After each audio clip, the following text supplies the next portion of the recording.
Assalamualaikum warahmatullahi wabarakatuh. Hello everyone, I'm Diki Andrian from the Accounting Study Program. On the occasion, I will discuss consumer protection.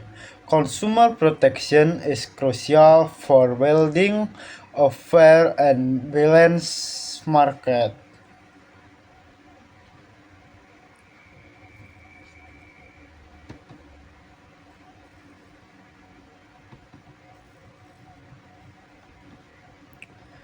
Eh, Melalui perlindungan ini, konsumen dapat mendapatkan informasi yang tepat tentang hak-hak mereka, sehingga dapat membuat keputusan yang bijak.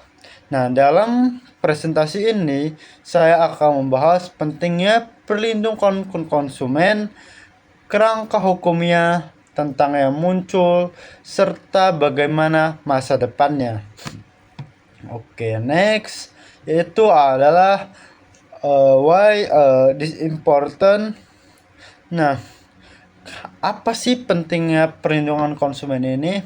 Nah, perlindungan konsumen sangat penting karena memiliki beberapa fungsi utama.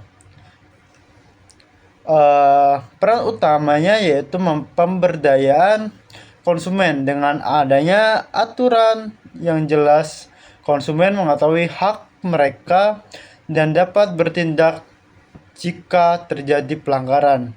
Kedua, perlindungan konsumen yaitu memastikan bahwa adanya keadilan pasar. Ketika perusahaan mengikuti aturan, maka persaingan bisnis menjadi sehat dan tidak merugikan masyarakat.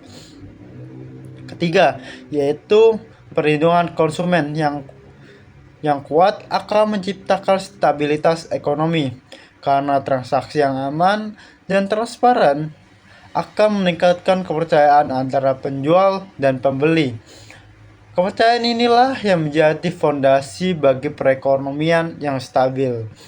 Oke, next kita membahas tentang kerangka hukum perlindungan konsumen. Nah, kerangka hukum perlindungan konsumen ini adalah untuk menjaga hak konsumen. Banyak negara dan organisasi internasional membuat aturan khusus.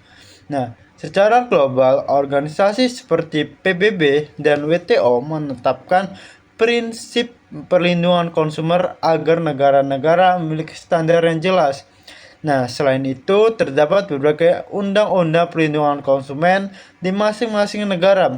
Contohnya, Consumer Product Safety atau ICT di Amerika Serikat dan Consumer Rights ICT di Inggris. Nah, tidak hanya undang-undang,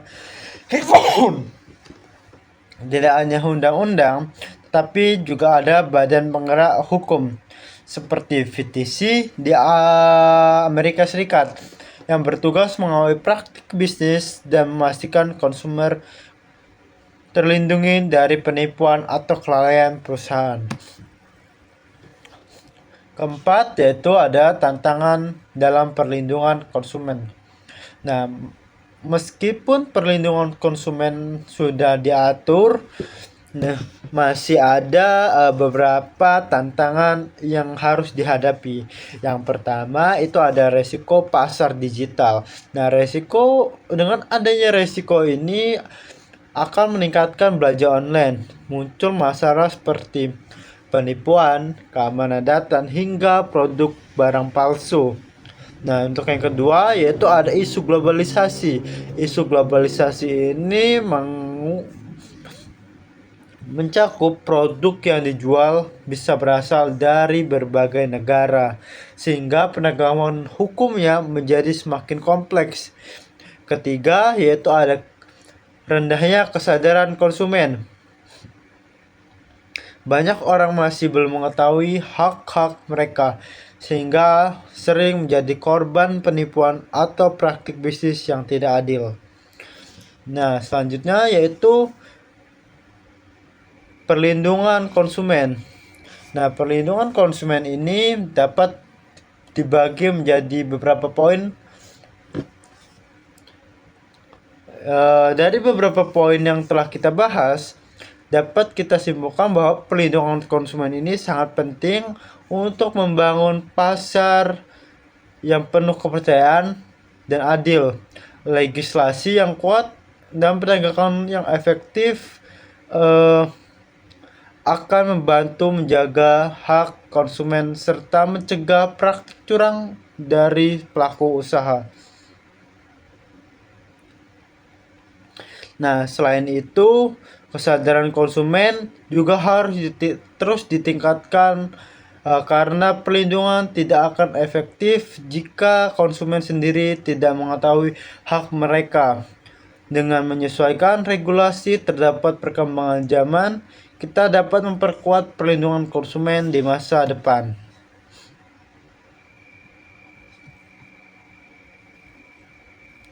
Nah, kedepannya perlindungan konsumen akan terus berkembang seiring dengan perubahan teknologi dan beberapa perilaku masyarakat seperti inovasi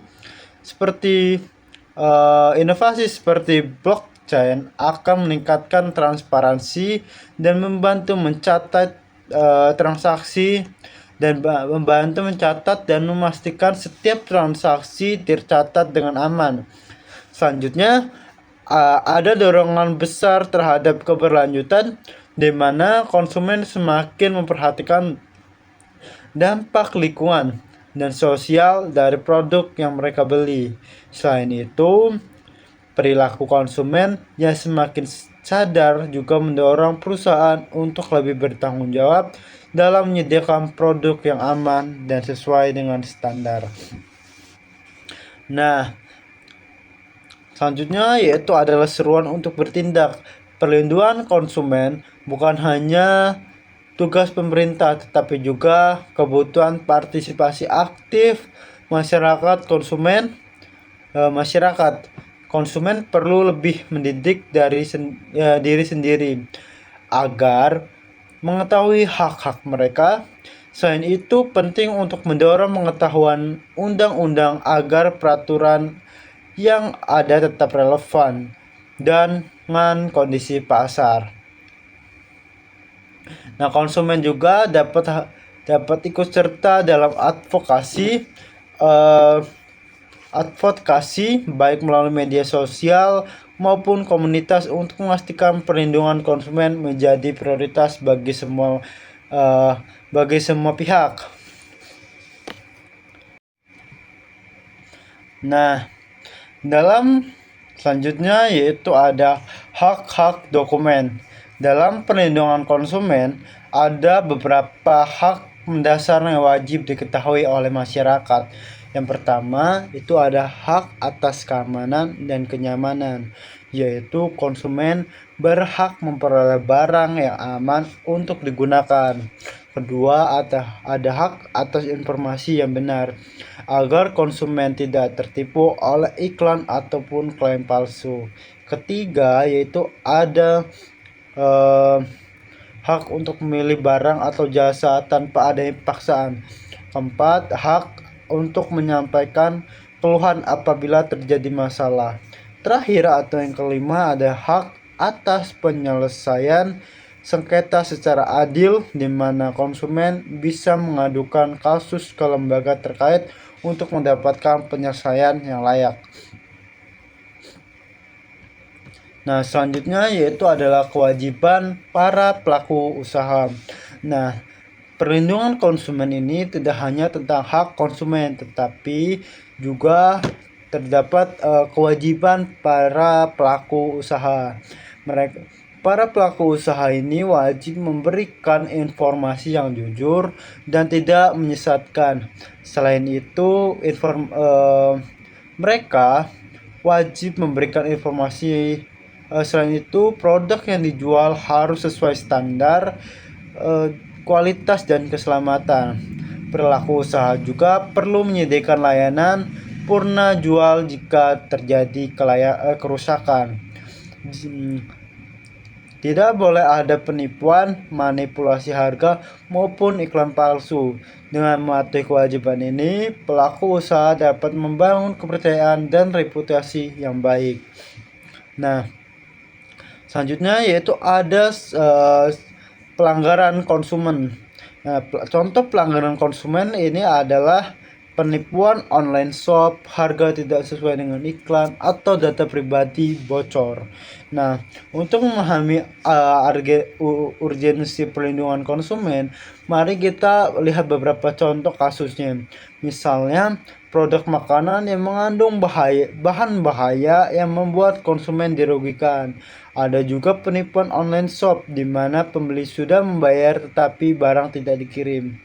Nah, kasus lain ada harga yang tidak sesuai dengan iklan sehingga konsumen tertipu, bahkan ada perusahaan yang membocorkan data pribadi pelanggan. Kasus ini menunjukkan betapa pentingnya regulasi dan pengawasan yang kuat.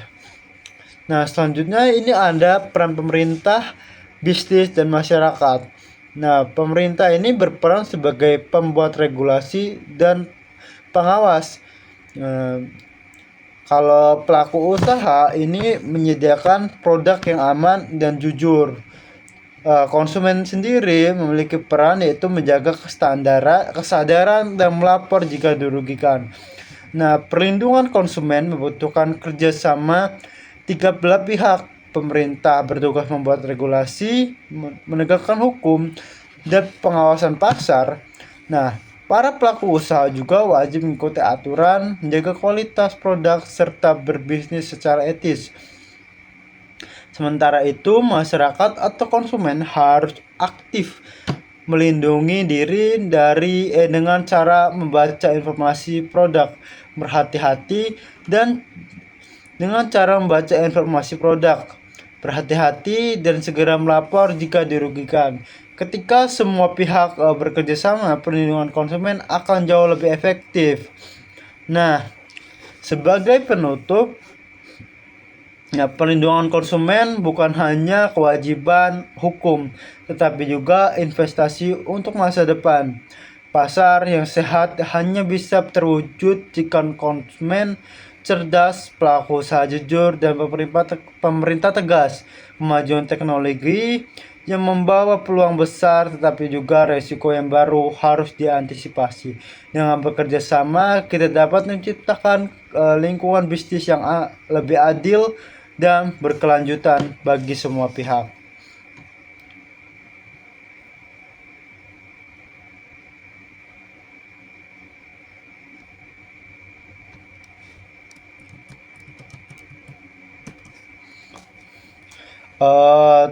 Thank you for attention.